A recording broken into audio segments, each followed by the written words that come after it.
Okay, we are live 7/6/2026, which is the anniversary of the destruction of the Georgia Guidestones and also George W. Bush's birthday. We analyzed that in detail when it happened, noting the significance of the date of the appearance of the Guidestones. Their presence lasted 42 years, so 42 is a big part of it. I think even the weight of each individual column was like 42,000 pounds. The whole thing was encoded with all kinds of numerology seemingly relevant to the symbol of Saturn. And of course, from above, it did give you a skull and crossbones, which correlated with the blood stain found on the right side of its face. So again, 7/6, George W. Bush's 76th birthday. The Georgia, again, George, the name, the Guidestones pop up, or rather get knocked down. And it seemed rather minimal, like a cherry bomb, but they bulldozed these things over. I think the rumor is they appeared in the middle of the night by some secret group and it had these laws that seemed a little, they sound benign, but it's like keep the population below 500,000 or something like that. And it's like, well, how is that benign? It's basically calling for a sterilization campaign or some kind of population reduction. And so any sort of coverage of the thing was always looked at with a high level of suspicion, especially the release date. They opened it up on 322, which is the chapter 322 is the Skull and Bones Society, which again, George Bush, 322. I think that's the date of the excommunication or the date for the when they condemned and disbanded the Knights Templar is March 22nd, like 1312. So anyway, I picked up a book from a series I used to read called Outlanders, which is about a very grim future after a global. Here it starts off with a nuclear device detonating in a Russian embassy in D.C., which forever after is known as Skydark, and turns civilization into ashes. Nearly depopulated America becomes Deathlands. Poisoned, home to chaos, mutilated life forms, and feudal rule. But anyway, the people who take charge are those who have access to the deep underground military bases and the stores of weapons and supplies. But anyway, the interesting backstory here is it really gets into the idea of the human race having been created more or less and given technology by Anunnaki, reptilians. So it does have this reptilian overlord theme built into the storyline. All right, let's see here. Again, it'd be science fiction, by the way, more than like fantasy. Military sci-fi. So there's a couple of big things today. The PSYOP soap opera is moving forward. Tyler Robinson on trial. Today was just a preliminary hearing. I heard someone, I think it was Candace Owens, calling it a kangaroo trial or something. And it's like, that's not really accurate because you're just talking about a preliminary. They're just going over what they're going to bring to court. So anyway, Tyler was there. Erica shows up through the back door, completely in character. And I'm saying it's a soap psyopera because this whole thing is fake. The people who are arguing over whether or not Charlie was killed by a drone or an exploding mic are missing the point entirely. Not only is he not dead, he never existed. Erica Kirk does not exist as a real person. She's a construct that you see on the TV screen, but she's more or less. She's even less real than a reality TV star. They're using the approach generally of reality TV, but she's an entirely scripted character. There's no spontaneity there. She's a robot. Same goes for Charlie Kirk. And I've seen others even pointing out what appears to be a squib positioned beneath his neck, as in he's wearing a prosthetic which artificially adds and it distributes the blood bladder, and we've seen the blast and the gush. But there's this recurring theme that it was anything but that, and it has to be some exotic weapon. The microphone got him. And that storyline has been used to connect this assassination to exploding pagers, courtesy of the Mossad. So you see how it just points in the same exact direction. And there's like this chorus of people just chanting, exploding Mike, exploding Mike. None of them will say the word squib. Squib is like a banned word among this group. They will not touch it. And that's because the squib reveals that TPUSA is fake, Charlie Kirk is fake, Erica's fake, their kids are fake. Trump was not shot in Butler, Pennsylvania. The Ryan Routh thing was probably a hoax as well.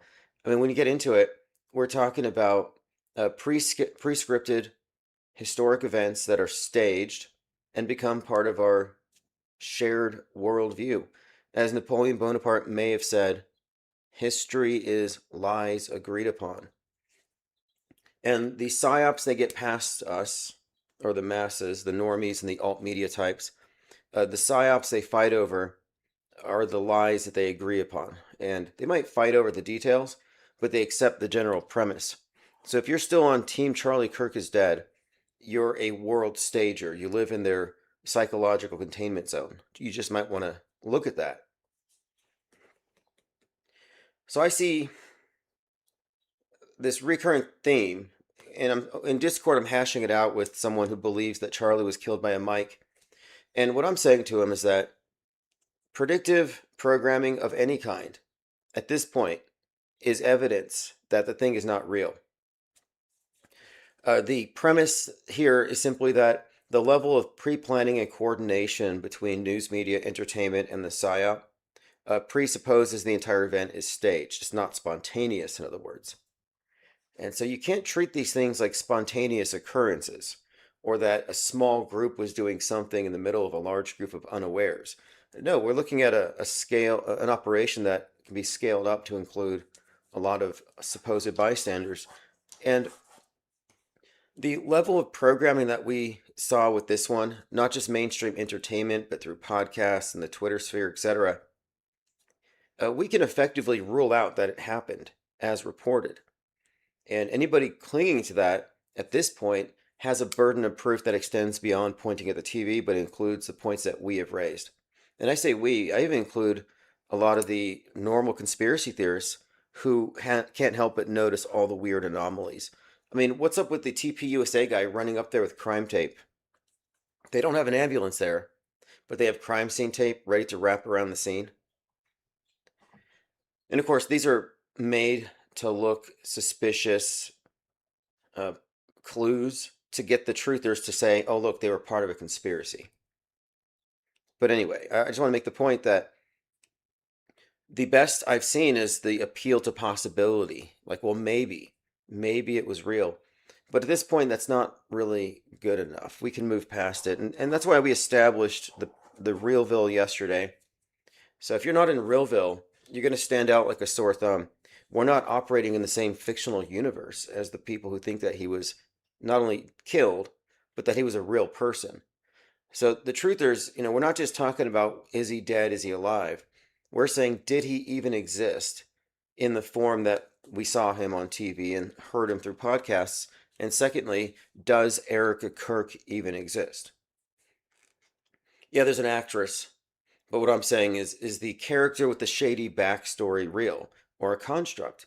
And I'm suggesting, no, that's a construct meant to get you to come to the obvious conclusion that she's a femme fatale who was a honeypot who purposefully entrapped the good guy in order to shut down his eventual opposition to Israel's war with Iran.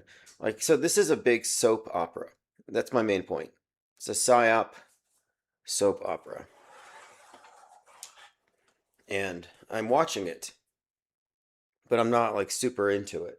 I don't have Erica Kirk derangement syndrome, and I don't, pray to an image of Saint Charlie Kirk. I didn't fall for the psyop on either side. What really sealed it for me is South Park. When they knocked Charlie Kirk off the stool on South Park to the left, I was like, okay, another example of this show, like many shows, blasting out a message to the masses in advance of something. Hey, pay attention to this character. He's a bully just like Eric Cartman. You should hate him. He matches this template. He antagonizes liberals on college campuses. So they get all the liberals angry and frothing at the mouth over this person they'd never seen before. Then they see him die on TV. And now it makes sense why the crisis actors were all smiles. Because this was basically a an effigy that was thrown to the mob. And they took great delight in uh, basically cheering on the death. And I remember thinking it was pretty psychotic. But now it reminds me of the Trump derangement syndrome that I saw in the movie theater when all those people cheered for the death of the Homelander. I realized, yeah, a lot of these, what we call derangement syndromes, whether it's Trump or someone on the other side, even, these are pre programmed responses to archetypes that were fed to the people through entertainment for years. So people are having a bad reaction to Biff Tannen. They're experiencing him as a collection, an amalgamation of all these characters that have been populating the public imagination thanks to the programming, which they mislabel as entertainment. I mean, there may be some entertainment that's not programming. It really depends on intent, not only just intent, but how much of what the independent artists are doing bounces off the mainstream or is influenced by it. But I'm sure there's some entertainment out there. But for the most part, if it's viral, if it's popularized, if it's on any major streaming platform, you can just look at it as programming. Joined by Plain Dakota, Ted Stryker, Adu T611. Thank you for joining. So we are talking about the fact that Erica Kirk is in court, or Tyler Robinson is on trial. Apparently, Klaus Schwab is throwing a fit about how, and he filed a criminal complaint, there was a listening device in his home office. I have no sympathy for this Darth Vader guy who's basically implementing global consciousness through AI, collective consciousness, this whole global AI initiative, which they call Gaia. To me, that sounds like someone who's not really big on privacy in general, or even, individuality. I think this is more of a hive mind um, kind of archetype or program. When you look at World Economic Forum, very hive mind. And there's something that we've been seeing in movies lately, like Pluribus is one of the better examples of it, where the alien invasion is actually more of a mental thing. And it's people renouncing their ego self and joining a hive to move us into a place of perfect harmony. And I don't know how accurate this is, but I saw a video describing the soccer ball as something of a symbolic beehive. And it got me thinking about the theme in the Shakira video and all the people joining on the field. The one world, no more borders. We've all jumped the walls. Everybody's an alien. Nobody's an alien. And I'm wondering how far that goes. But I think the beehive thing uh, is very significant in all of this. And of course, you look at the World Economic Forum and their logo has the crescent, a bit of light from an eclipse, but it goes to the O's. And people point out, well, O is the 15th letter, so 1 and 5 is 6, so you have your 666, and it even makes a nice little 666 there as well. And remember, too, he stepped down from the WEF as the Pope died. And I thought that was notable considering the Pope is 88, he was 88, they look like the same, but he represents the secular version of the same thing. And so it's not a surprise that the World Economic Forum would be branded with 666 stuff whatsoever, because it's consistent with the Vatican. These are analogous systems. And, one is traditional, one is progressive, but what really is the difference here? Suzette Ann says, you will own nothing and be happy. Of course, the rules don't apply to those who make them. Right. Yeah, but anyway, this whole getup here is like a movie villain made to order. And we saw him stepping off the world stage was it the same day as the Pope? And it was just too conspicuous. Let me check that. Pope checks out as Klaus Schwab quits. And put 88 in there. Pope Francis passed away on Easter Monday. Oh, great timing. April 21st, 2025 at 88. World Economic Forum founder stepped down as chairman in April of 2025. It was announced the same day. That's why I'm saying it just seemed to be conspicuous.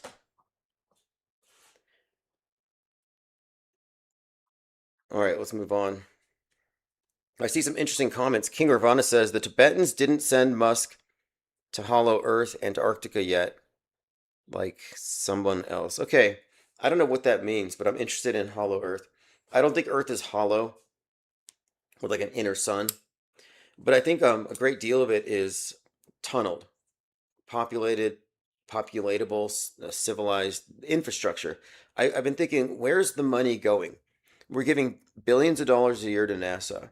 That's a big budget, and they're giving us, B science fiction, like low budget sci-fi, which is cool, but they're not putting their money into special effects.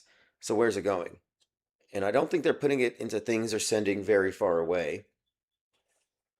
I think what's happening is that money is going to deep space, which is code for underground infrastructure.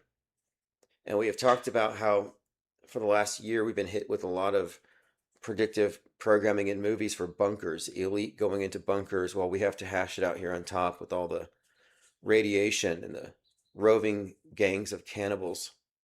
And that seems to be the future. This series I referenced, Outlanders, is really built on that premise. If you haven't heard of it, but it's basically starts off with nukes, and it seems, and I'm looking at this because I'm always looking at the programming and the built-in assumptions that seem to be very consistent across the board, and some of it's just smart marketing and trends. Like climate fiction is pretty big right now. I haven't tried any. I haven't tried to write climate fiction. I haven't really read any. I can't really get into it. It just comes off to me as sort of like fire and brimstone. Like Wall-E is one of the better examples of it. If you want to see how climate change is a new iteration of the flood myth, you got to watch Wall-E. It's a Pixar big time programmer, specifically of the youth in that one. And it conveys certain attitudes. If you haven't seen Wall-E, aside from conveying the idea that we're fat, exploitative, and lazy, and we enslave robots and we destroyed the earth, and then we feel sympathy for the robots. So aside from that, which is pretty much an indictment on our entire lifestyle, and it's a pretty bad critique, but from a robot's perspective, and it lends sympathy to the robots. You end up like hating the humans. But at the end, the humans are shown the path to redemption, which is abandon technology and go back to farming. And I thought that's kind of an interesting shift here. It's showing what happens if we don't stop capitalism. We must have some kind of agrarian-based revolution, and they set the robots free.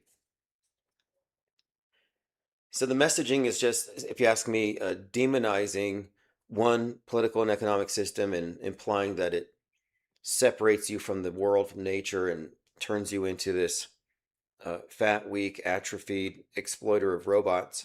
And then down here, you can at least, live a real life. I mean, it's a good sales pitch. I'm just saying it's not without political agenda and worldview shaping narratives encoded into it for a children's movie. So from Q Street, Carrie Cassidy, she's still hitting the Q pipe. She's independent filmmaker, and she's also a whistleblower with regard to UFOs. She found that JFK Jr. is alive today. Not the one on the left, which is artificially aged using AI, but the one in the middle, which I presume that's a fat suit.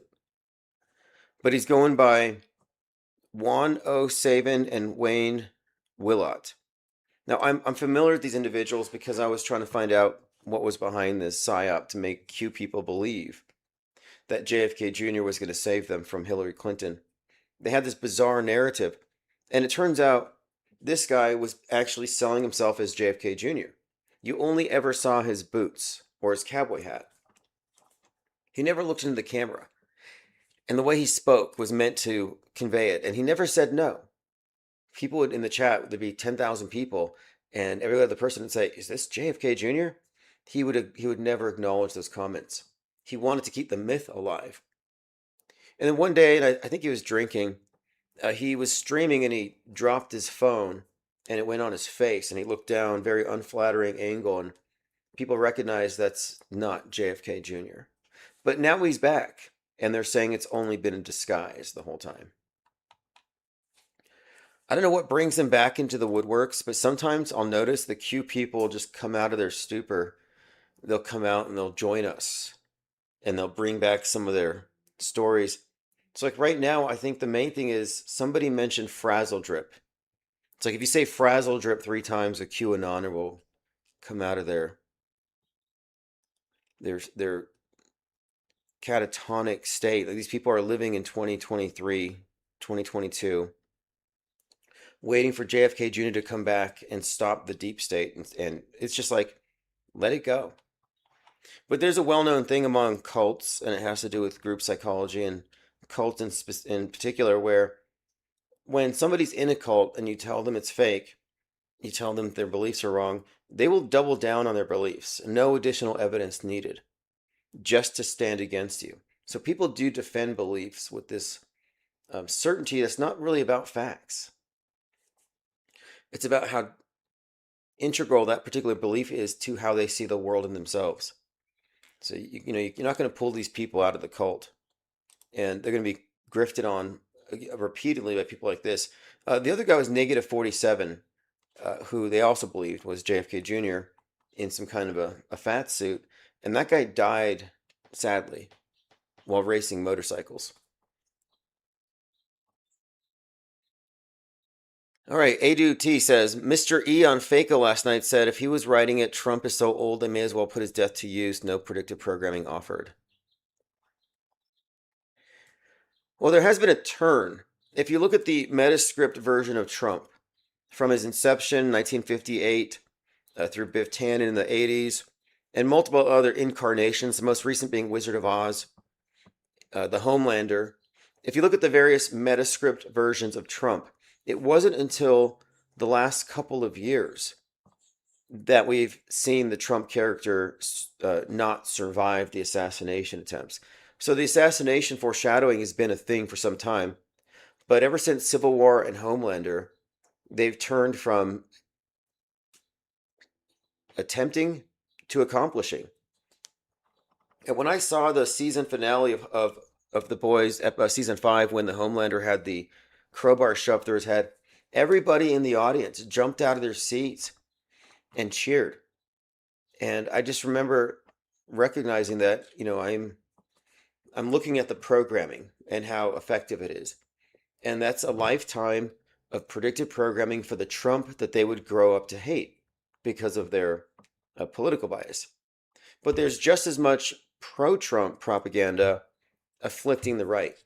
I mean, there's a comparable mind virus for each side. But the stage has been set with regard to the Trump thing. The will of the people clearly is in favor of such a plot twist. The deliberate associations between Trump and Kennedy have been pretty obvious for some time. And we were talking about the Abraham Lincoln and JFK overlaps. They've done some intentional linkages here. And again, it's all fake. We remember Butler, Pennsylvania was fake. The fireman didn't die. I've seen some ridiculous conspiracy theories about how the fireman was the actual target of the assassination. I mean, I've seen so many, not even really theories. These aren't really theories. These are just user-generated fan fiction where the story doesn't make sense, so they add on their own storylines to piece it together. Well, you don't investigate things by confabulation. You actually strip away the unverifiables. And what I'm finding is that there are people who are just standing on top of it's like a big pile of conspiracy theories, and none of them ever have any kind of closure.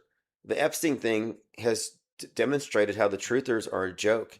Are they really engaged in human intel and crowdsourced research? Not really. They were given all the files and what came of it. Nothing. Just a distraction until the alien files showed up. But anyway, Other people have posted pictures of Vincent Fuchsia. He's the hobo who found work as a MAGA superfan. So if you're looking at the screen, uh, that's Vincent Fuchsia. And he has been basically poaching the groupies of JFK Jr. for years. I mean, imagine how mad you would be if you were a rock star or a big time, politician who I think it was like Time Magazine, sexiest man on earth. You have that reputation, and then some hobo claims to be you, and these delusional MAGAs fall for it. Anyway, that would be him. Others believe he's John Denver. They got lost. And you know what's I think deliberate about it is that the existence of hyper-realistic deepfake masks is well known. It's not even classified anymore. It's a facet of our shared world stage existence. There are people that don't exist that populate our world, and people have never existed. And so that's what I'm saying. Charlie Kirk didn't exist, mask or not. He never existed. What you saw was a psyop character, basically a crisis actor, but instead of just having one scene at one event, he has a 13-year role. And included in that role is his relationship with best friends of a crisis actor who fake died after surviving a fake shooting event, Erica Kirk. So you have these two crisis actors, and they're playing a mutual role. They're part of the same meta script. Then you have Candace Owens in the background. She's in on it too. And all the tweets between Candace and Charlie are scripted tweets for us to unearth later. As part of this rollout of the Charlie Kirk conspiracy theories by the #1 podcaster, which is Candace Owens. And her position there, I think, is very significant. Remember, it was her husband owned Parler, which was a major, it was basically before X, the right-wing attempt at a Twitter was Parler. And it was a major platform for organizing the J6 events. And to get into that, you actually had to put your driver's license up. I remember doing that, thinking, this is major, this is a honeypot of some kind. But her husband was in control of that. And then we saw her with White Lives Matter and Yay. So you can clearly see she's connected to, the provocations, big scale provocations. The fact that her husband was part of a massive honeypot. It made me think that this whole thing now with Charlie Kirk is not about Charlie Kirk. It's about creating, or rather, targeting a specific demographic, all of her followers, with this government-created conspiracy counterculture. It's basically like the Red Pill movement under Alex Jones blew up under 9/11. They're just doing that again. They're scaling up their controlled opposition. So everybody who follows along with conspiracy theories, they think they're heroes or truth seekers or investigators. They're actually controlled opposition to the mainstream. They can each say the same of the other. And as long as you're participating, you're actually assisting. You're helping the mass mind digest each fake event and process it like real. So there's no real moral high ground stance that any truther can claim to be on, as long as they are participating in the psychological warfare campaign against a bunch of unwitting, guinea pig sheeple. They have no clue. Mass MK Ultra. Okay, now I came across something interesting here regarding human sacrifice that I wanted to talk about. Because I get annoyed when people talk about human sacrifice as though it's just a base assumption that witches and wizards are killing children or something. Like there's something to be gained from it. And I'm just asking you, like, I haven't seen anything in the literature of, magic and theory and practice specifically advocating for that outside of certain traditions where it's done, mostly in places where it coincided with regular animal slaughter and it was pre-refrigeration. It was probably a practical thing as much as anything, but just like praying before dinner, just a little more elaborate. So what I've been looking at here, I came across some guy on Twitter. You may have seen his channel. I think his name is Chris Hinton or something. And usually what I find him to be posting seems to be always kind of alarmist. And he had this picture that caught my eye. It's an alien with angel eyes. And as I've been saying for some time, the alien is an angel for the new atheistic paradigm. Just like climate change is a neo flood myth. Every part of the traditional worldview, every aspect of its architecture has just been syncretically blended with the new space age aesthetic.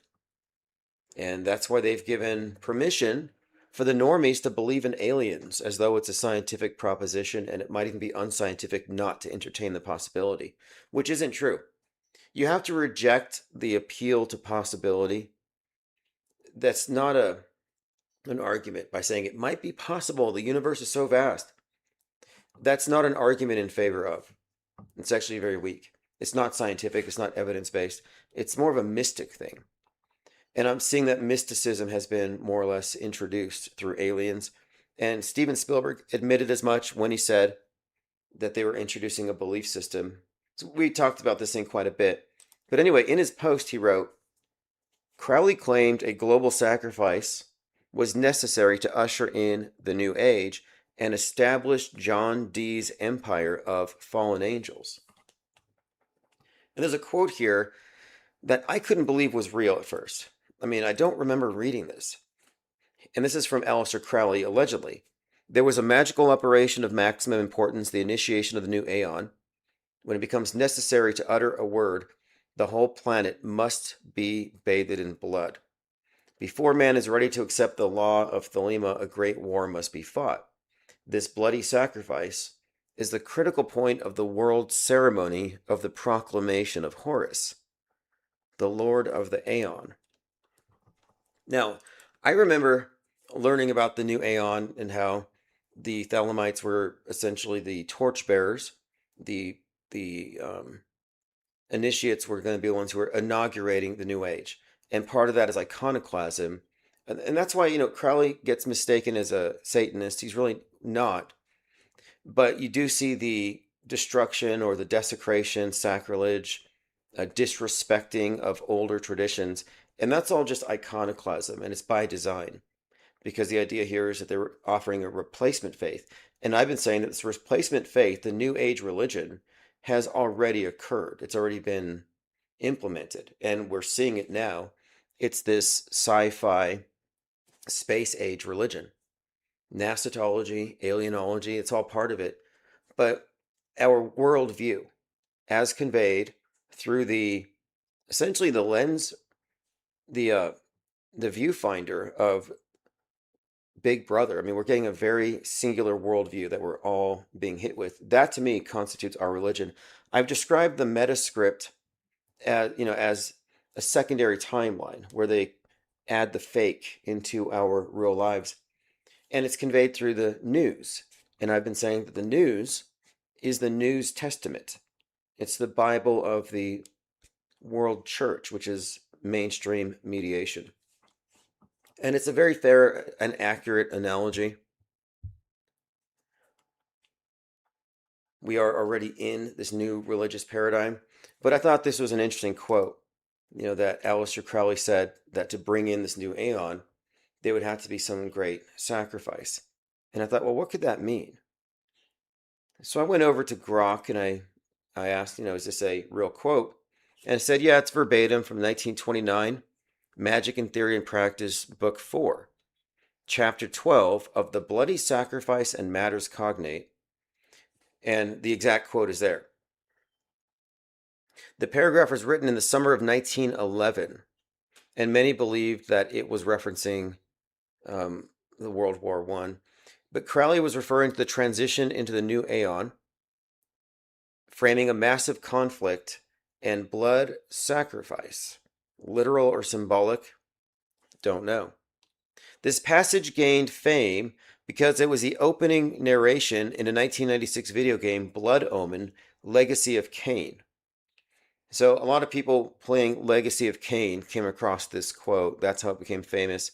And yeah, I looked into it, and I found Hermetic.com does a breakdown on it. And it does seem to be a real quote. So, what we're talking about here is that before the new aeon could be initiated, there had to be a mass sacrifice. But again, this is like 100 years old. So, I don't think you could attribute to it that there's something coming. If anything, I don't know what to make of it. The guy was also very high. And a lot of what he did is, which is I think interesting, is he wasn't so much when we talk about Aleister Crowley. You associate him with these orders. I don't even know how good of a member he was of these clubs. He seemed to be kind of known to publish stuff, plagiarize stuff. That's why the Masons brought him in. He was publishing their secrets, and they swore him to secrecy by making him an honorary member. So it just seems like his job, he believed, was to take all the hidden stuff and make it public.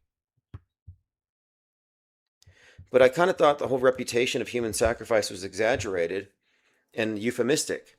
But in this case, it's hard for me to find a euphemism for great conflict, war, and world sacrifice. It's kind of bathing the world in blood.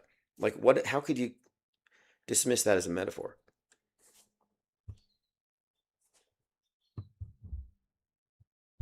All right, going through your comments. Somebody said pills. JT33, we need a different pill for auto hoaxing. Red pill's been compromised. Yeah, red pill, if you actually um, dissolve the outside shell, it's blue on the inside. And if you dissolve the blue, it's actually black at the core. The blue pill dream world is actually a mask over the black pill, which is the truth. And the red pill is for those who aren't satisfied by the blue pill because they sense the black pill at the core. And instead of scraping away at the fundamental lies, they add on to it, and the red pill satisfies them. Just a higher dose of the mind control for the restless minds.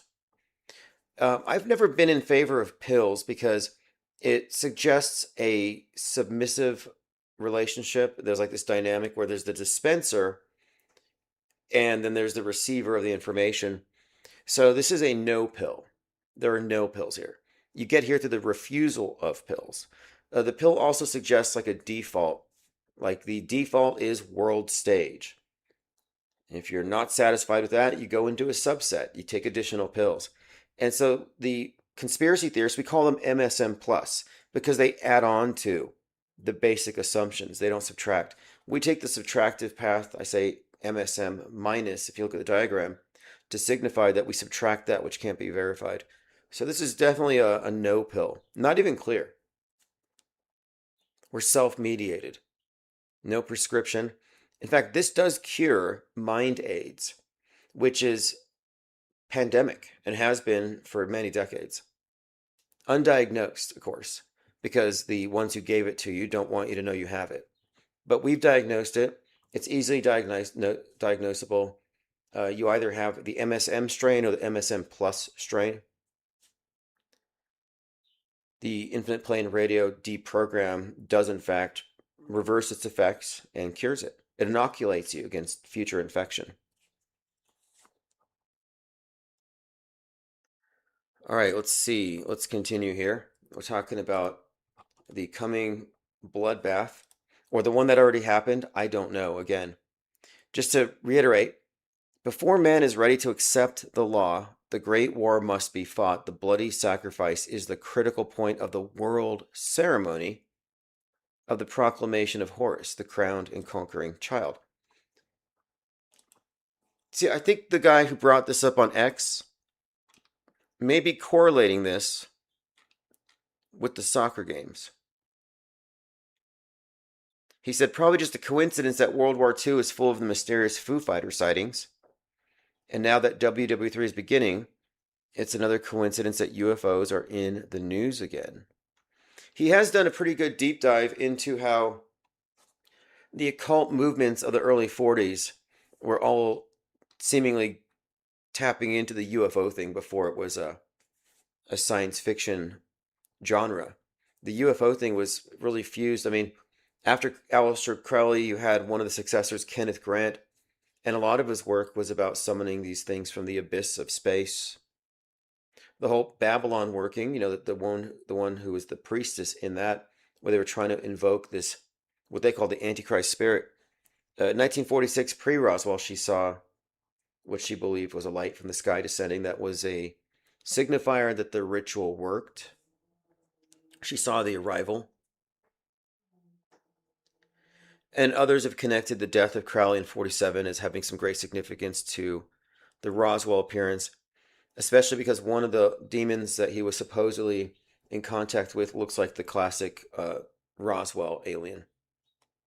Personally, I like the theory that David Icke's friend, I think he was some kind of historian of his tribe, had said that the grays were actually spacesuits. That's why the eyes look like sunglass lenses, that they're spacesuits, and that having examined some of these bodies from a crash site and opened one of the spacesuits, inside is a reptilian. And the reptilians can't really live in our atmosphere. They need the suits. I think David Icke has connected this to global warming and climate change accelerationism, thinking that by destroying our atmosphere, they're actually terraforming the place to make it more hospitable to the reptoids. Just random conjecture here. I just think that aliens entering the mainstream consensus as real is a development that I did not foresee, and it reveals too that we are going into a deeper dark age. What they did with generative AI eclipsing our ability to, I mean, we basically, you can fake things faster than you can do them for real. And we can no longer detect real from fake when it's on a screen, just based on what we're shown. The only way to know if a news story is fake or not now isn't going to be some error in the production. You're going to have to discern it from context. And to me, that's a major transition, a major step forward in their ability to monopolize reality. And honestly, in many ways, I think they've just undone the Reformation. If you think about the idea of multipress and breaking a monopoly on perception through allowing the masses to interpret information without this centralized priesthood filter, we had an analogous development with the internet as well. But the idea here is democratizing the means of mass production and destroying the filters that allow knowledge or information monopolies to exist. Well, thanks to this new technology, these emerging technologies, and the ability for them to fake things convincingly, we've been robbed of the ability to discern real from fake just based on the visuals. So it puts you in the position of having to trust them, putting your faith in the pundits, in the network, that they're not lying to you.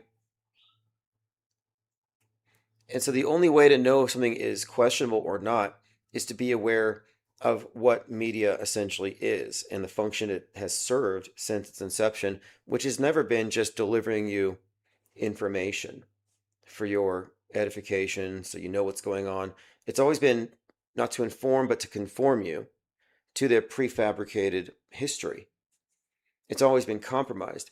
And the way you can tell staged fake events from real ones are, well, as we describe, its context, hoax indicators, and the context of its release, which is inclusive of entertainment, leading up to it and at the same time. Not to mention a host of other relevant aspects to it, political utility, agenda, who's involved, repeat crisis actors, repeat provocateurs. These things need to be looked at as well. But we're past the point where you can just tell something's fake by looking at it. You have to have more information now. But the general public who aren't critical, who aren't analyzing media skeptically, they're even more clueless than before. The public has been hoodwinked. They've been given a blind spot, and they really have no recourse. It's basically a matter of blind faith, trust. That's why I say the news, I describe it as the News Testament, because it's more about worldview than facts, and it's more about belief systems, competing belief systems. And of course, both sides of the political spectrum are going to be equally involved in the fakery. Just as truthers manufacture clickbait more often than anything of substance.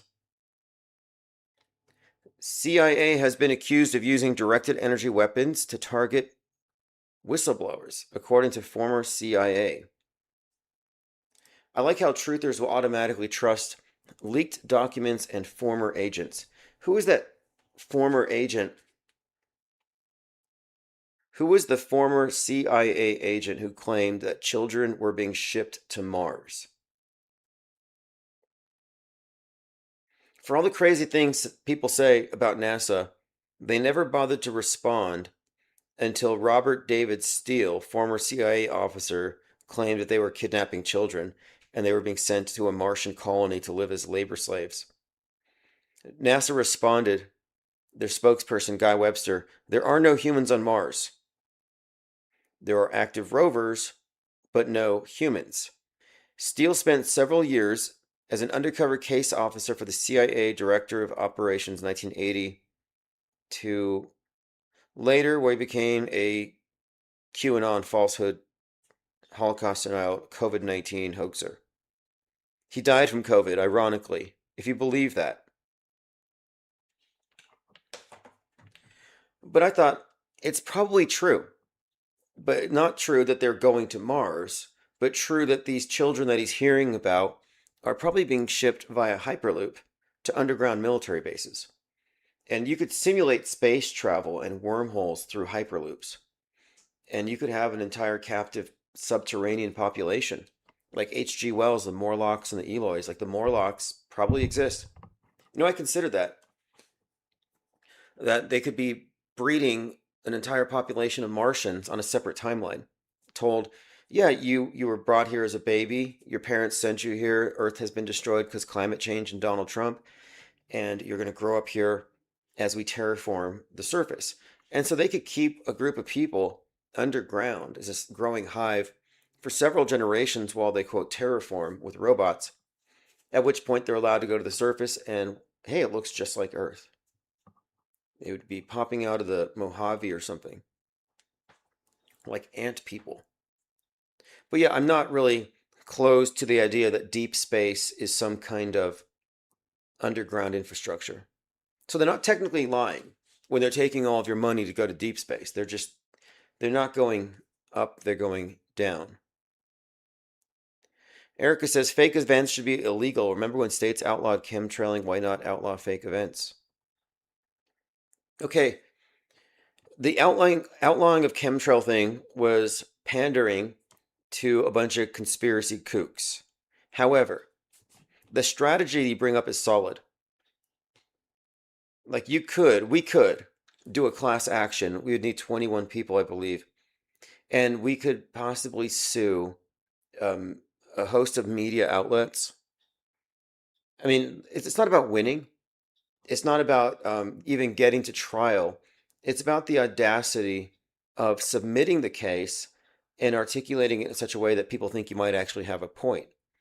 And yeah, we could say, hey, because of the intentional infliction of emotional distress and the way you've polarized things with these fabrications, you've made my life difficult, and you got to pay my therapist. And you could probably get 24 people involved, class action, and sue the news media for psyops.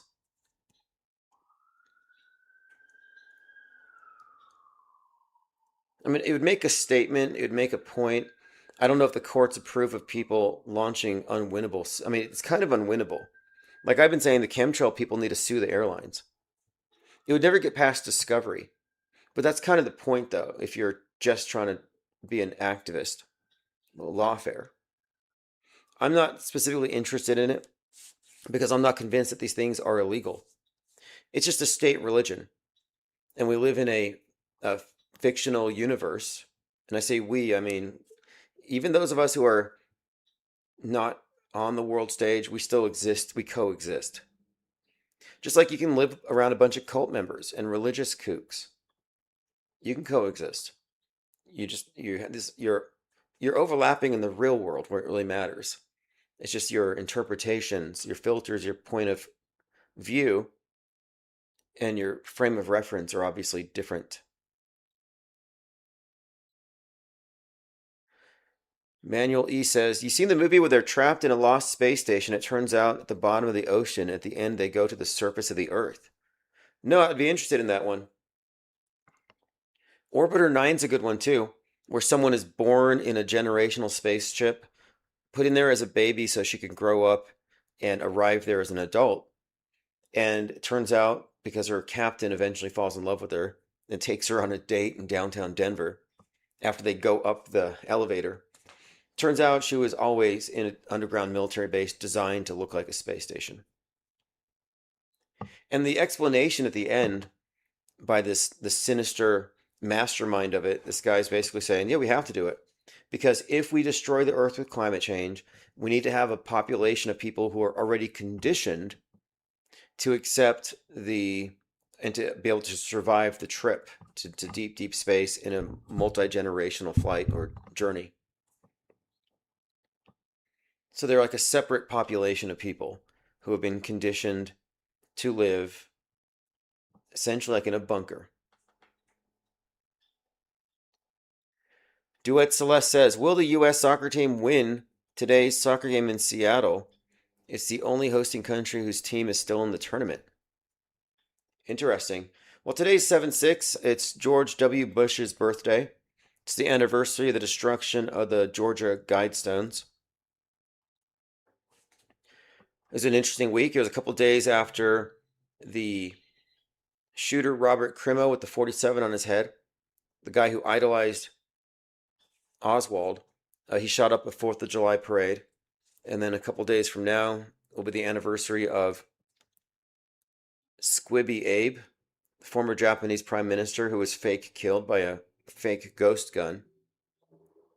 It's a very psyop-rich week in 2022, and it kicked off a number of agendas. I mean, the advent of the left-wing mass shooter is something that I've studied quite a bit, and I think it deserves its own separate analysis, maybe even as on the Metascript breakdown, because it seemed like they were transitioning into left-wing shooters right there 2022.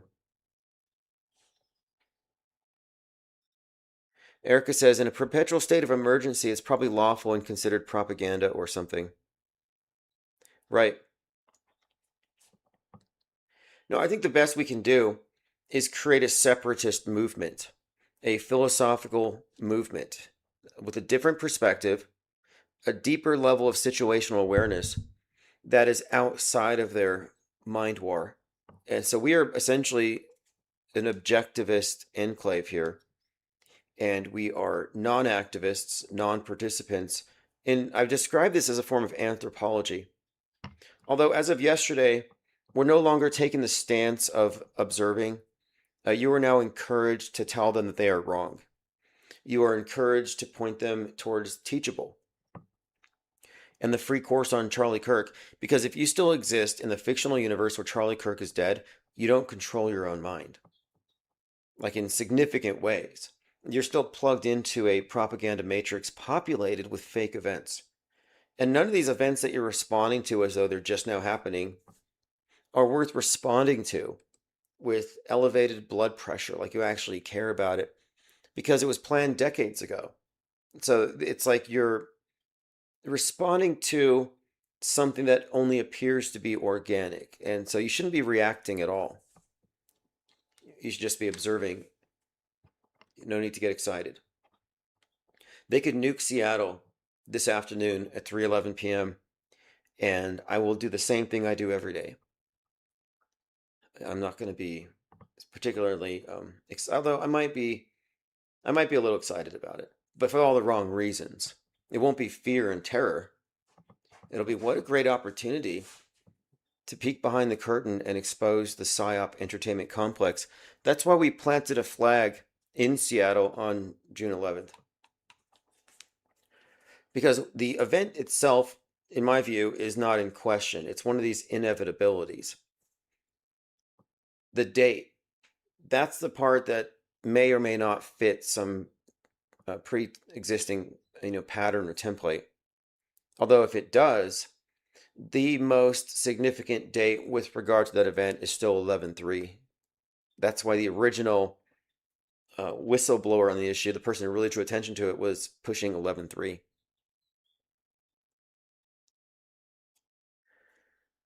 Duet Celeste says they're playing against Belgium. It'll be 7-7 here by the time the game starts. Well, the numbers are interesting. I don't get really big into gematria because gematria people are a bunch of scammers, especially if they're doing sports analysis. Sports analysis numerology is provably a hoax. It's based on using the Texas sharpshooter fallacy, selectivity bias. It's not real. And if it was real, I would ask, why are you using some mystical numerology system meant for rabbis to decode the Talmud or whatever, or the Torah, and then you apply it to the news? Like, how does that make sense? And now I understand it, because it's always been there as a way to indirectly blame that group for every psyop by claiming you can decode events using their magic calculators. But there's no predictive capability with any of this stuff. And there was a trend that I really ignore, and I blocked a lot of these people. Well, they will say, well, tomorrow is 333 months and 33 days after, and 33 weeks after this event. It's like, so what? Because if true, which it never is, are they implying that it was organized on that basis?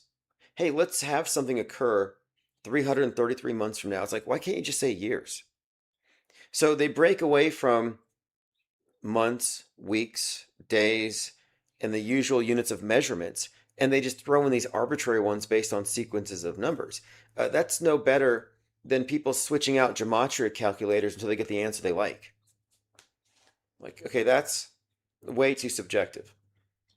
You're casting too wide a net. And that's why we say Texas sharpshooter. It means that they're firing a bunch of rounds into the side of a barn, and then after the fact, they find the tightest cluster of shots and they draw the target there. And they say, hey, look at me, I'm a marksman.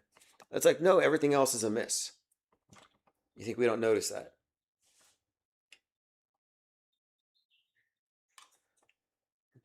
So the only way to oppose the PSYOP entertainment complex is to reveal its architecture, the compartments. And that's why I've included infographics in the course Intro to Metascript. Because what I'm describing, when, for example, yesterday we were talking about Realville and where we are establishing our stronghold. But what we're fundamentally talking about here is the fact that all the fake events are on one timeline. They share a fictional universe. They're coming from the same entity, which I call the PSYOP entertainment complex. I don't know if that's what it's really called. But they all exist within the same context. And it constitutes a fictional universe, and it is inserted into our real lives. The timelines merge through their performances, which we see on the news. So the staged, simulated events become part of our history. And the reason why we notice these events is because it's the fake ones that are sensationalized, that everyone focuses on, and that are presented strategically in such a way to incite a left versus right fight over it, while both simultaneously accept that it happened. It's formulaic, it's predictable, and this process, what I call systemic fakery, which is structural to what media is and its real purpose, has been implemented with regularity nationally and globally for 60, 70 plus years, probably much further. We're looking at a new iteration of a refinement of an older technology for crowd control, for putting the sheep into pens and keeping, it's in a way, it's war is peace. The perpetual mind war that everyone is plugged into is what maintains the peace.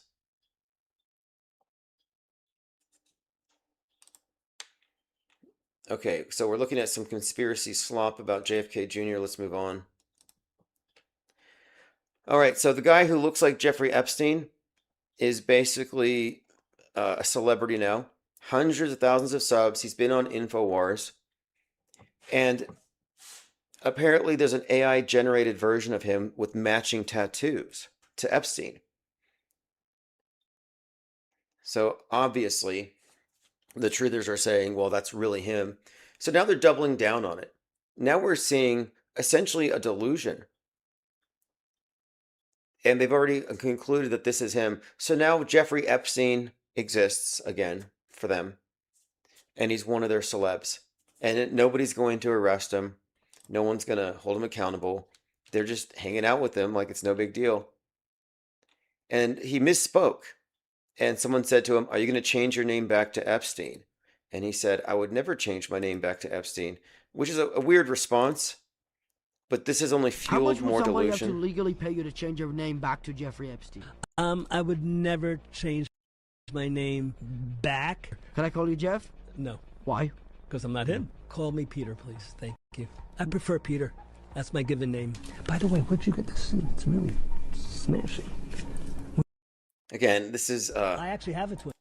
honestly, this is just major clickbait. But again, between him and what's the other guy's name? Clavicles. These are inorganic. These are individuals who are, I don't know if they're, I think it's just purely a matter of money. You pay video clippers and you get traction. But somehow he's become a major red herring distraction from the actual Epstein files. Nobody cares about that. They're not even talking about the Epstein files. The truthers don't have the attention span. I don't know what it is, but as a collective, they're so scattered. They're like cats chasing a laser pen. And it's like, oh, aliens, illegal aliens, extraterrestrials, Epstein, Anthony Weiner. And it just zaps around and they never really get to closure on anything. So again, as I was saying, all the rabbit trails, they are there to distract you and waste your time. Do you know any conspiracy theorist who has ever solved a conspiracy? No. Have they ever named names? You know, who's chemtrailing you? Who's behind this operation? No, you don't really get any real names. You get organizations, you get ethnicities, you get nations, you get conjecture, but you don't actually get to any culprits, any of the perps. And that's what we offer that conspiracy theorists cannot.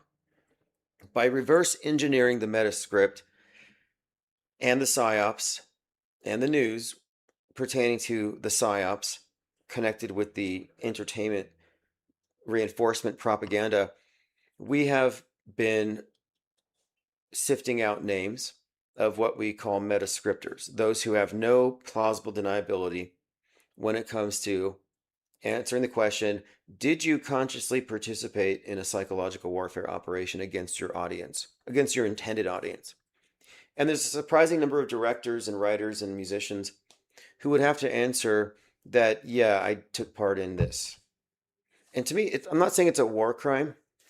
You could say it's a crime against art, that the most popular movies, the ones that are popularized, the ones that take up all the air, that are promoted the most, that are artificially boosted, are government agitprop. So it's a crime against art. I'm not prepared to say it's a crime against humanity. And especially when you think about how crappy their psyops are and that we're subjected to this stuff. It's like that's our manufactured history. And the performances are god awful. Cope says triangulation, one of the narc's favorite maneuvers. Yeah, for all intents and purposes, Big Brother is a manipulator. You could describe him as a narcissist if you wanted to personify him. And the mainstream news consumers are the favored child, the one who's on a pedestal.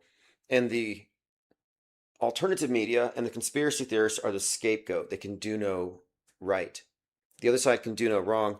So if you're on the right, you're automatically wrong. And the left automatically is right.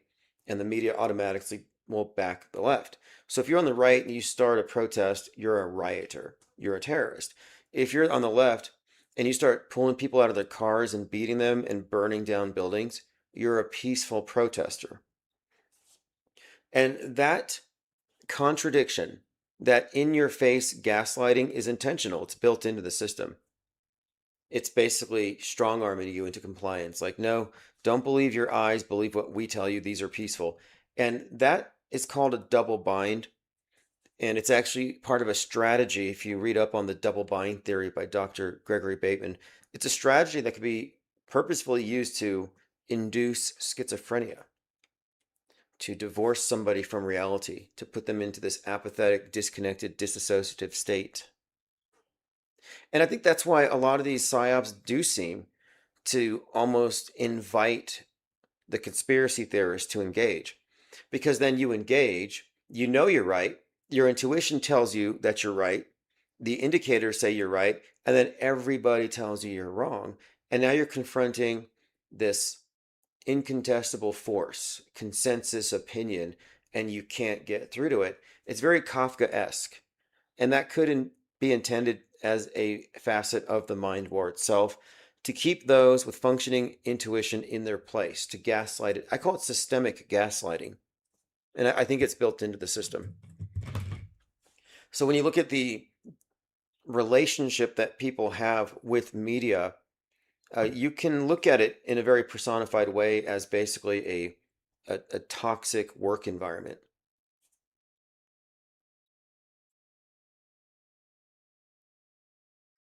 Going through your comments, Erica Creech said something happened on February 28th, Epstein to distract from the files. Right, it's always a distraction. I think the Epstein files were to distract us from Venezuela, which was to distract us from the Epstein files. It's very circular. I guess it's fine because these distractions just happen one after another, and eventually they circle back to the first one. So this isn't the first time that we've looked at Anthony Weiner's laptop. And by the time they get to the last one, they'll start the next one, and they'll seriously, it's like they're in a state of amnesia. It reminds me of Westworld, where the synths live in the construct and they relive the same day every day. And they're not able to escape until they can recognize that they have a continuity of existence, that the past matters. And once they piece it together, they manage to break out of their system, out of the cycle. And so the news cycles do keep people trapped. They get caught up in the current thing. I remember back in November, somebody in the chat was complaining about, are we still talking about Charlie Kirk? It's like, yes. It is the biggest glitch in the matrix we've had since, really since Sandy or 9/11. Like, it's a big one. So you can't just you can't just dismiss it. It's not over yet. And we've been watching the evolution of the controlled opposition talking points, and now they're up to exploding mics. That's where we're at today. But these are prefabricated subplots, and each one is just meant, okay, this one here is a gate. The gatekeepers put up the first one. Oh, he was shot by, not Tyler, he was shot by a second shooter from Israel. And that one didn't hold a lot of water. Where's the second shooter? And the story's evolved. Now it's TPUSA. It was a military op done by his best friends, part of a long-term plot, but ultimately to benefit Israel and control the movement itself. But again, as we describe, these people who are stuck on subplots, they all start with the presumption that he's dead. But we describe this from the point of view of, well, he's not dead or hasn't been demonstrated. And if he's not dead, what does that mean? What do you have to also include in your assessment? Well, if he's not dead, it doesn't mean that he went into witness protection. It means that he didn't exist. If he didn't exist, then did TPUSA exist? Erica Kirk doesn't exist, and here she is in court in what we can see is just pure theater. It's faker than court TV. Court TV, Judge Judy, they'll dramatize real small claims. Oh no, Judge Judy, she'll dramatize real small claims, and I was suing an employer, and my case was looked at as a potential. And I remember they said something to the effect of it's predetermined and it's just theatrical. But regardless, my point of it is what we're seeing is faker than Judge Judy. Erica Kirk is not real. Tyler Robinson is not a real murderer. It's 100% psyop soap opera or soap psyopera. But that's a paradigm shift from she's a villain who killed Charlie to go from Charlie's fake, she's fake, her backstory's fake, we fell for a big ruse, and Candace Owens is the Pied Piper of Trutherville, who has been leading us in pointless circles for a long time. Suzette Ann says government propaganda was legalized under the Obama administration with the repealing of the Smith-Mundt Act. Right. I've seen that, but that does not explain the decades of predictive programming and relevant psyops performed through the news leading up to that, prior to Obama. I mean, even if you look at, the leadership of TPUSA, you have that General Vallely, who was the one who ordered the Satanist Setian Michael Aquinos to write From PSYOP to Mind War. And that was in the 90s. But he wrote that as though it were a hypothetical. This could be enacted. We could control society through mind war alone. Sure, he wrote that in the 90s, but there were indications that it had already been implemented. So I wonder at the purpose of it. The purpose of it could be a recruiting tool to get people involved in something and explain it to them in such a way that they'll get it and understand the necessity for it without knowing that they've already been in it their entire lives. There's something behind it, but it is relevant that TPUSA is directly connected to that particular document. Because what is TPUSA but a psychological operation? Fake from the beginning, fake grassroots, honeypot, fake martyr psyop built into the story with numerous subplots involving a honeypot wife built into the story. So Charlie Kirk is not dead. There is a free course. If you go to Real Tim Osmond, my Twitter account, the pinned post is a free course. Charlie Kirk is not dead. And here he is a week before talking to a guy wearing a shirt that says sniper, and he's pinching the left side of his neck. There were so many weird coincidences that we were looking into. Suzette Ann says they've been hoaxing the news for a long time. It's just legal now. Yeah, perhaps, it would make sense because conspiracy theories were already popular, but unmasking crisis actors didn't really happen until the Obama administration. And Sandy Hook was really a watershed moment for Trutherville. That's when we finally had a grasp of how deep this goes. And they steered it in a lot of bad directions. They were misrepresented by Alex Jones. The auto hoaxers were effectively ignored in favor of more outlandish conspiracy theories. But for the most part, Sandy Hook moved a lot of things forward in the direction of truth. It advanced our understanding of how these things operate. So shout out to the Sandy Hookers. And Alex Jones is one of them. He's not a truther trying to investigate it. He's actually one of the hookers.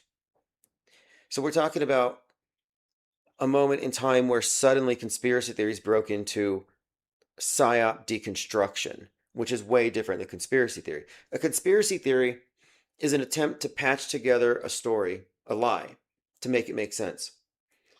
So you're taking their lies and you're adding your own conjecture to make sense of it, conveniently in your own framework, justifying your biases. What we're doing is we're taking apart the story itself. We're not adding on. We're not trying to fix their broken narratives. We're analyzing it. And what we're doing here is very destructive to their overall operation. They don't want media deconstructionists. They want conspiracy theorists. So 2012 really does mark the advent of the media deconstructionist. Auto hoaxing became possible. That's why I forgive people like, I would say, William Cooper, Tex Mars, Jim Mars. There's a lot of conspiracy theorists I really like, and I just see them as a product of their times, their environment, what information was open to them. So if you really got your start and you formed your alt worldview pre-2012, I totally get it if you're stuck in Trutherville. You never had the paradigm shift. You had already been stuck in your ways. But by 2026, if you haven't fully absorbed media fakery as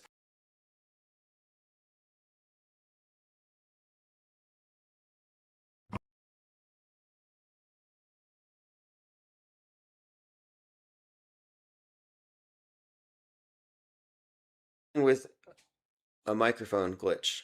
Fixed it. Let me go through your comments. Oh yeah, now to Suzette Ann, they've been faking the news for a long time. It's just legal now. Yeah, when it comes into the legalities of it, and the who done it, there is no easy answer. And conspiracy theorists have been hooked on a who done it. But I think it's so big that no one person could bring the whole thing down. No one part of the system can see the entire structure. There are a few people who I think might be deeper.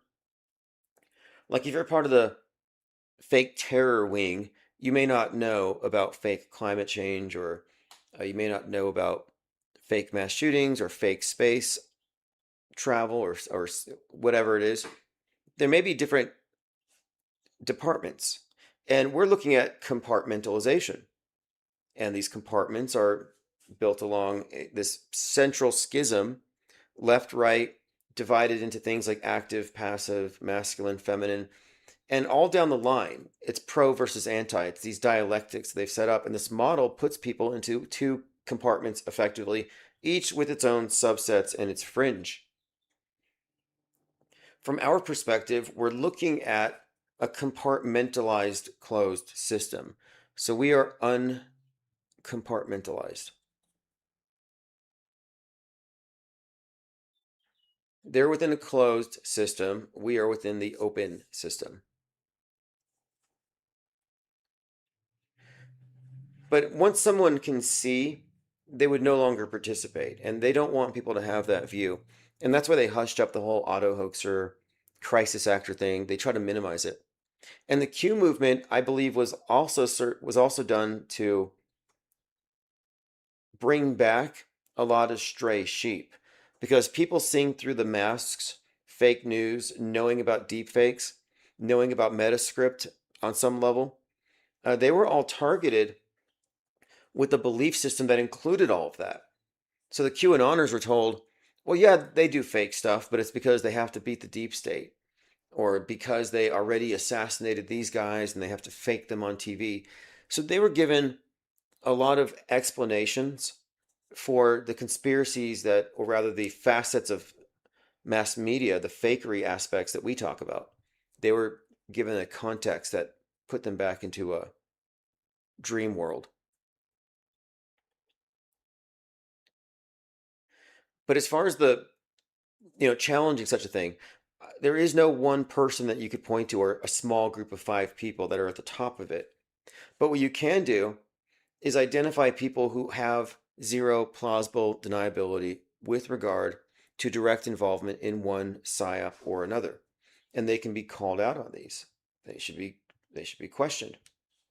And I'm just saying the court of public opinion. I'm not talking about getting legal, but a lot of people should be asking a lot of questions of specific individuals, specifically those who are in some capacity using their art to reinforce a PSYOP that hadn't even happened yet, or their work has been appropriated to add more substance to a incoming fake event.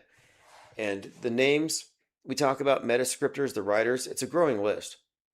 And when you look at the big picture, this is the clearest, I think, path if you want to see any kind of accountability, or even just a justified intellectual revolt, maybe some kind of reaction. And the best reaction, I think, would be a lot of people leaving the closed system, basically media apostasy, and finding their way to the off-world stage perspective, which is not a set of beliefs. I'm not here telling people what to believe.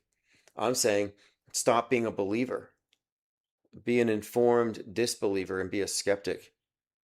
Why wouldn't you take this stance in 2026, since the technology is working against your ability to see through the thing visually? So you have to have a different set of presuppositions and tools. You have to elevate your situational awareness. And if you're not PSYOP aware, you live in their dream world. You're a cult member.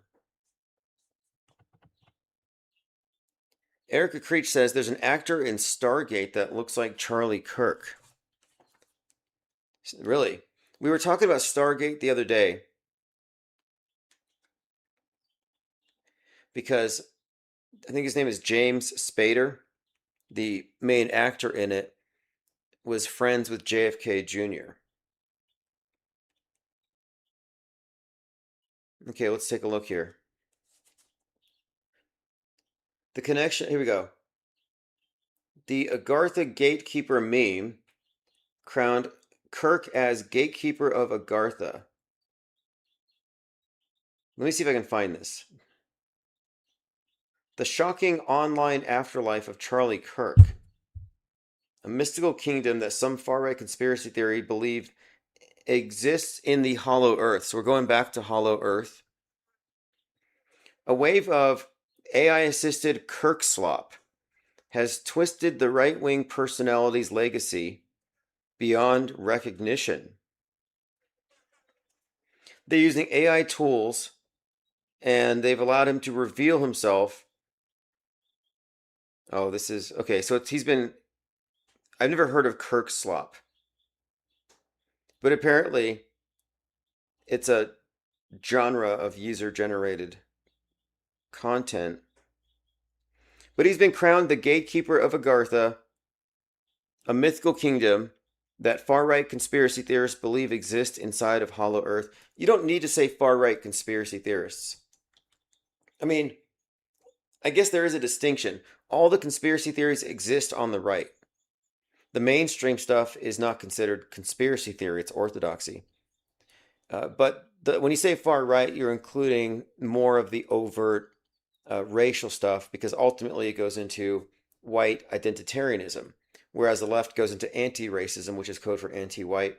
It's always built on polarities: pro-white, anti-white, pro-multicultural, anti-multicultural, or multi or ethnic. Same thing. So it is kind of a far-right thing. I've heard about this. But anyway, he's been reimagined as a blonde, long-haired alien, a Nordic. Fascinating. Okay, sexy Charlie. Charlie Kirk is a buff bro, head wobbling, giant yellow feet for fetishists. I don't know if I want to read any more of this. Kirk as an ex-e-girl, Kirksploitation, Kirk slot Pokemon cards. Someone hacked a billboard and put a meme of Kirk about to kiss XXX Tentashon. The Great Kirkening, some are calling it. I'm glad I missed this.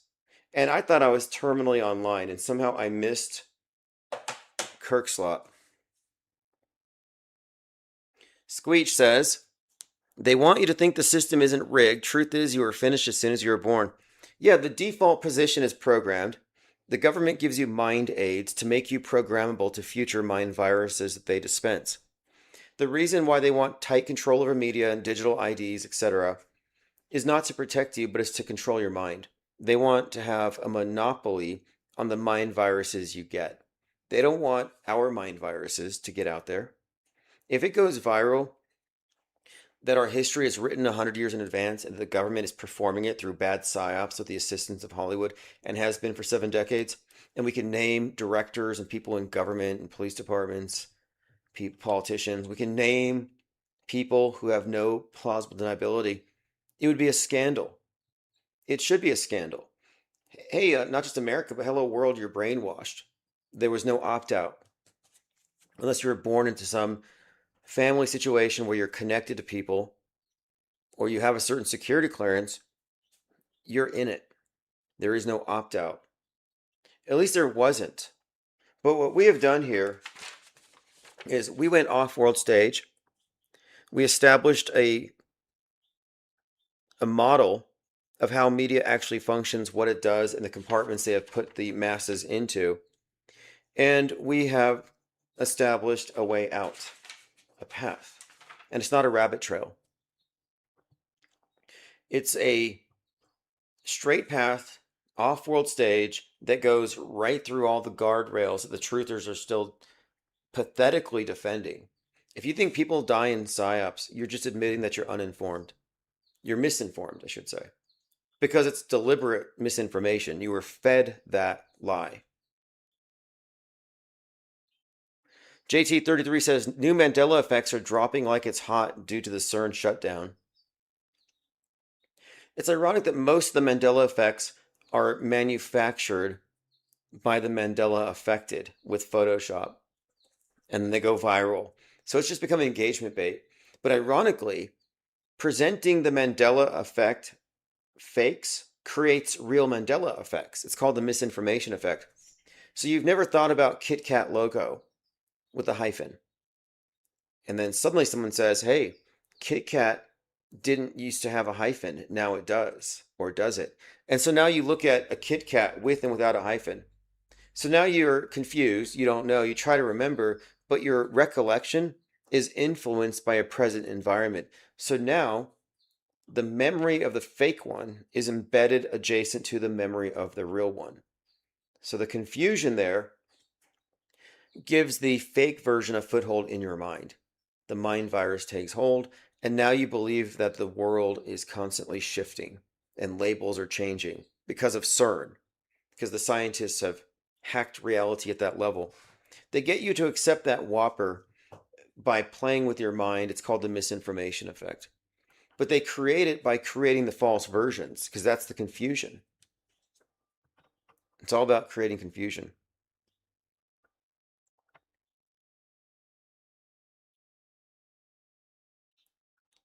Chick-fil-A is one of my favorite ones. They're so mad. Chick-fil-A didn't used to have a K.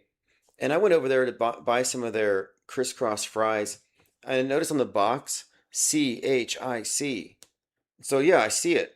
Chick-fil-A, there's no K. But then if you rotate the box 90 degrees, there's a K right there. And another 90 and you see filet.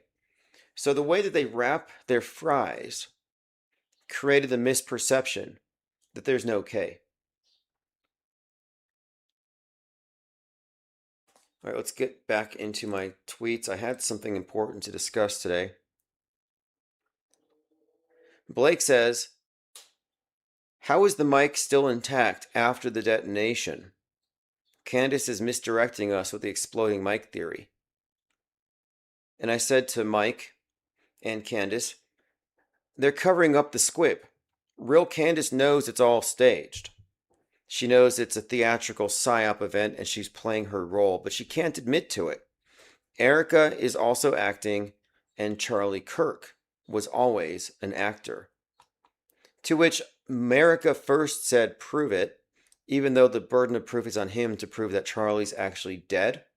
I did him a huge favor, and I posted a link. I did him a solid. I gave him a link to Charlie Kirk is alive. He's not dead. Let's explore why the conspiracy theories are all incorrect. And this is a free course at the IPS Institute for Metascript Deconstruction and Mind War Analysis. It goes into Charlie Kirk, assassination, predictive and concurrent programming, PSYOP agenda, Candace Owens, Pied Piper of Trutherville, predictive programming as evidence of scripted history, hoax indicators, and, of course, a summary. It's a free course if you go to infiniteplainsociety.com. All of the courses will be there. We talked a little bit about blood sacrifices and the new age. Has it happened yet? Or is this something to look forward to? No real answers yet. I'm still researching the matter. I was just looking at this. This is Abraxas. I listened to a lecture on this particular deity. He has the head of a rooster, body of a man, has a whip and a shield, and his legs are serpent legs. And I was told this is meant to represent the way that the secret societies actually see God, as having multiple aspects, creative and destructive. The rooster representing Christ, the ascent of the sun, the new day, and the serpent represents, the evil.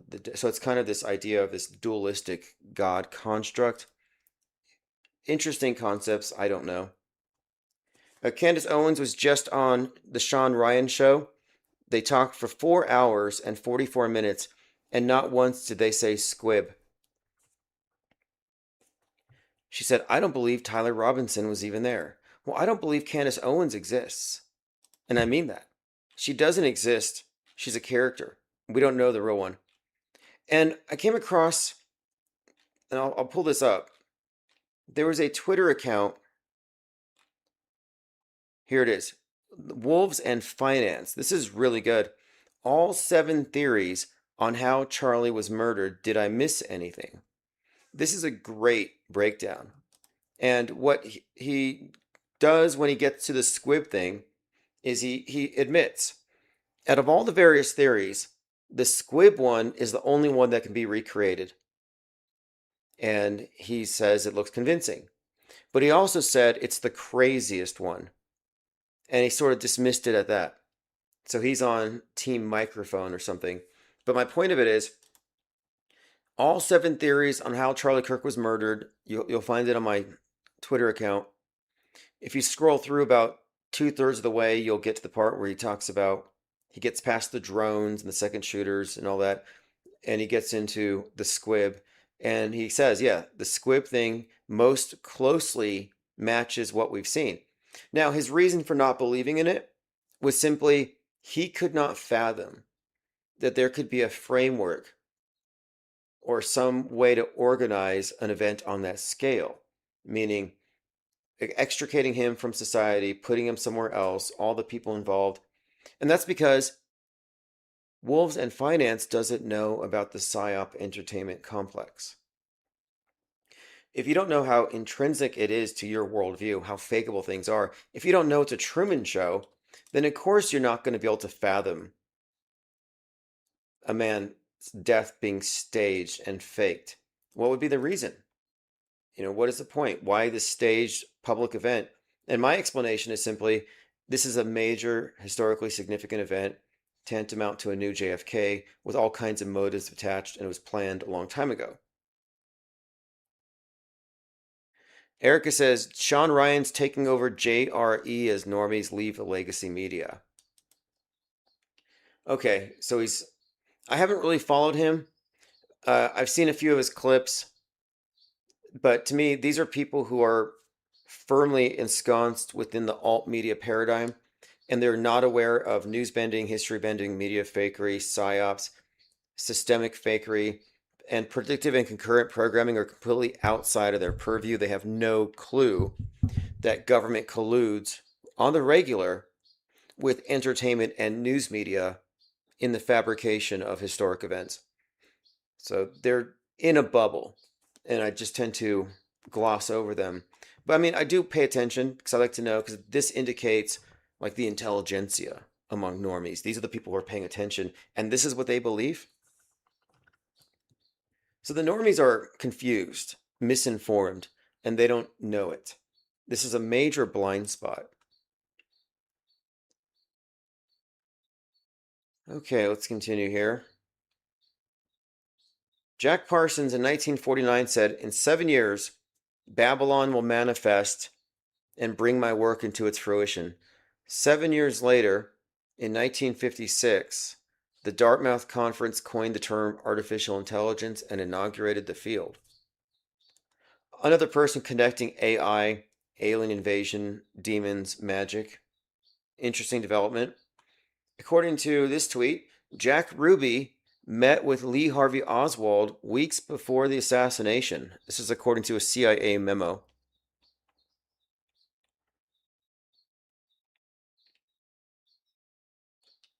NBC is citing the Sean Ryan interview as an example of conversations that are deadly to Erica. So according to, and I was going to listen to it. I know it's 4 hours long. I should listen. I should just do my homework. I'll put it on 3x.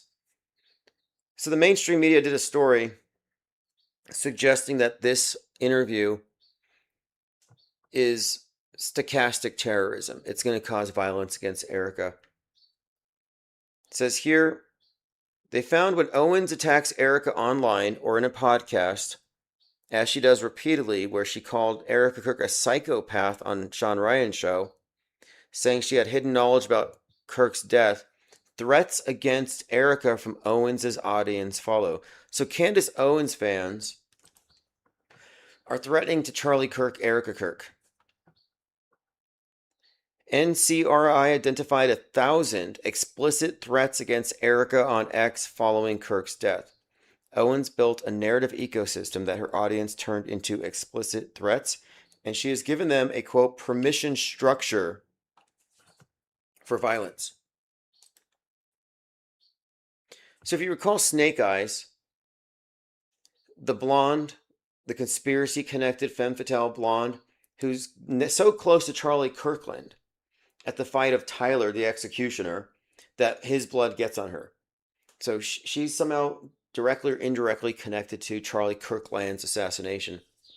That actress, that archetype reappears in 2025 Heads of State, where she's Vice President Kirk. And as Vice President Kirk, she orchestrates the plane crash meant to take out the president so she can take over. And guess what happens to her? She gets shot in the neck. Interestingly, same actress in a comparable related role from a metascript perspective. And then in the show Tempest from South Korea, the widow, it actually opens up with a widow, likely because of guilt, has a bad dream of herself getting shot on the left side of the neck. And then it goes from her waking up from that dream to seeing her husband shot in the neck while talking to the Youth Republicans while live in that same part of his neck. The episode aired on 9/10. My point is, it's meant to suggest that she knew it was going to happen. She had a guilty conscience and she dreamed of it, but it was her getting killed. Because the archetype that Erica embodies has been reflected in every predictive programming role that correlates to her world stage performance. This is the case with all the predictive programming characters. They characterize the world stager.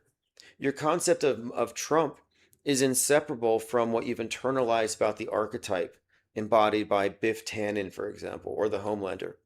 They've merged these things. This is what mind viruses do. I want to reread Virus of the Mind, Richard Brody, where he talks about when you passively accept a premise, a mind virus, it adds to others and it accumulates, it aggregates, and it creates, belief systems. And he's talking about, people behaving as superorganisms based on their infections, they all have the same mind virus. It becomes like a complex. But interestingly, the idea here is that you could passively adopt an attitude about something. Passively. And that's the nature of the mind virus. It's built on not critical examination, but you caught it from somebody. So I'm saying Trump derangement syndrome is something that people caught. And the reason why we don't catch things, even though we're exposed to the same mind viruses, is we have patched up the holes in our mental immune system. Our analysis of fake events, our practice in it, and our recognition of the not only the tools of fakery, but also sophistry and logical fallacies. I think we've largely cured our mind aids. I haven't fallen for a psyop in a long time. Duet Celeste says, Sean Ryan is even more of a normie than Joe Rogan. Yeah, well, Joe Rogan he's a comedian. Is Sean Ryan a comedian? And we've talked about this before, the role of comedians in floating controversial ideas out in a safe environment. It's kind of like a steam valve. And it's probably not a coincidence that a lot of these conspiracy theories are spread by comedians, because they can simultaneously talk about these things in a safe, non-critical environment, but also they have the way to say, oh, that's just a comedian, don't take it seriously. Or I'm just a comedian, don't take me seriously. And I've heard a lot of propaganda mind viruses spread that way. I remember when I first started hearing about how 5G towers are going to kill you, it was first spread by a comedian. And this comedian said, I'm not saying this, but I hear people saying this, that 5G towers are very dangerous and they're causing COVID. And he's putting his hands up defensively, like, I'm not saying this, just saying somebody else said this. To me, that's cowardly, to not take credit for your own assertion. But comedians have that plausible deniability. You don't have to take them serious. So I think they're used like to test public reaction. It's just the position that they're in. And you'll also notice that a lot of the conspiracy theorists, the popular ones, are mixed martial arts types. Even the guy I mentioned, what's his name? Jesse on Fire, the guy who's lying about this, or who's fabricating stories to explain away the squib without exposing that Charlie was fake. Even that guy's a fighter. I didn't know, some mixed martial arts or some kind of boxer or something. And I think that's because the way they've compartmentalized things, they've associated conspiracy theories with right and in various subsets on the right. They've overlapped that even with Q stuff. If you look at that one wrestler, Bryce Mitchell's. But a lot of these conspiracy theorists have gone full blown Q. They've gone full MAGA. And that's because they want to associate this toxic masculinity thing and the manosphere with the right and conspiracy theories. It's a package deal. But I look forward to not watching Sean Ryan on the regular, although I might listen to his discourse with Candace Owens. I'll put it on 5X. I'll just listen to it quickly. 4 hours. 4 hours. That's a well-funded gatekeeping operation. And you know it has all kinds of AI slop and bots backing it up. And speaking of, I'm developing an AI agent right now. And the AI agent's job will be to go through Twitter on my behalf, speaking as me more or less, but offering thoughtful responses to targeted tweets or targeted responders to specific tweets. So, for example, you go to a Twitter account like Jesse on Fire, huge following, guard railing, gatekeeping, trying to control minds, and you could instruct the bot, every person here calling out squibs needs to be engaged with. And it's not hard to turn one of these bots on. And we're also open to video clipping. If you want to be a paid video clipper, go to ips.monster. I pay per clicks. $1 per 1,000 views. Doesn't have to be clicks, it's actually views, CPM, easier than clicks. Because I presume that 1,000 views will translate into new subs, and it pretty much does pay for itself. So I'm taking a page out of Clavicular's marketing strategy, and we are video clipping IPS now. And if you want to know what to clip, you can clip whatever you want, or if you subscribe to my channel, it does have shorts that are auto-generated, and they're uploaded by, Substack. But if you join the clipping site, you'll have information and links to all of that. I put all of the predictive programming Metascript decodes related to the Tempest. I put this together on that course, on the free Charlie Kirk is Alive course. So if you want to catch up on that really quickly, take that free course. I put all the videos there together for you. I'm going to listen to the Sean Ryan show and get some other work done. There's always a lot to talk about here, but we'll have to catch up likely live tonight, and we'll do open phones. But I meant to just come in here for about an hour, and we kind of overstayed a little bit. We were talking about the PSYOP soap opera, or the soap psyopera of Tyler Robinson going on trial for the assassination of Charlie Kirk. And of course, this story doesn't quite align with Candace Owens' basic narrative that Tyler Robinson wasn't there. And her audience are confused, as mainstreamers are. But their starting point is operating the premise that he's dead.